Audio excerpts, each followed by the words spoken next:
ወልቃይት የማን ነው? ጥታይ መልሱልኝ። ማንፌስቷችሁ ላይ በተቀመጠው መሰረት ወልቃይት የማን ነው? እኛ ወልቃይትን በተመለከተ ግልጽ የሆነ አቋማችን ምንድነው መሰለ የኛ የብሔር ፖለቲካን ስለማይደግፍ 17 አስተዳደሮች ይኖራሉ። አሁን ባለው አወቃቀር ወልቃይት የማን ነው?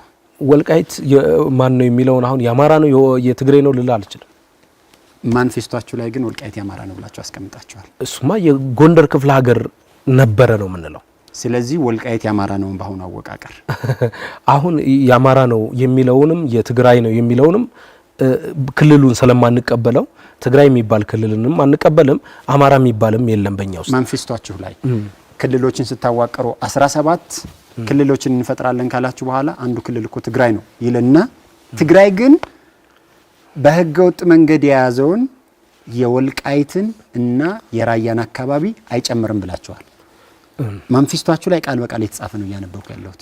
በእናንተ አገላለጽ ክፍለ ሀገር ትግራይ ክፍለ ሀገር አዎ ነው። በእናንተ አገላለጽ ልጠቀም ትግራይን ክፍለ ሀገር እንደምታደርጉት አስቀምጣችኋል። ትግራይ ክፍለ ሀገር የሚሆነው ግን አላችሁ ወልቃይትና ጠገዴን ሳይዝ ነው ብላችኋል። አዎ ወልቃይትና ጠገዴ ክፍለ ሀገር የሚሆነው ጎንደር ክፍለ ሀገር በሚለው ስር። ስለዚህ ቀደም ሲል ለመሬት ብሔር አንሰጥም አላችሁ። ለወልቃይትና ለጠገዴ ሲሆን ግን የትግራይ አይደለም ትላላችሁ። ለወልቃይትና ለጠገዴ ብሔር ሰጣችሁ፣ ለሌላው መሬት ነው ብሔር አንሰጡት ማለት ነው። አሁንም ይኸው ስህተቱ እዚህ ጋር ነው። እኛ የትግራይም አስተዳደር ነው የጂኦግራፊ ፌዴራሊዝምን ስለምንከተል ትግራይ የሚባለው ትግራይ የሚባል ክፍለ ሀገር ወይም ለአገዛዝ የሚመች አስተዳደራዊ ያው ፌዴራሊዝምን ስለምንቀበል ምንም እሺ በእናንተ ሐሳብ ልምጣ ትግራይ የሚባለው ክፍለ ሀገር ነው ካላችሁ ወልቃይትና ጠገዴን ወደ ትግራይ የማታረጉት ለምንድን ነው? እሱም እንደ ሁኔታው አሁን ለምሳሌ መሰጠ እንደ ሁኔታው ሳይሆን በማንፌስቷችሁ በተቀመጠው መሰረት አንደኛ ርቀት ነው። አሁን ይኸው መሰለ ወልቃይትና ጠገዴ ለትግራይ ያርቋሉላችሁ ለምታስቡ ነው።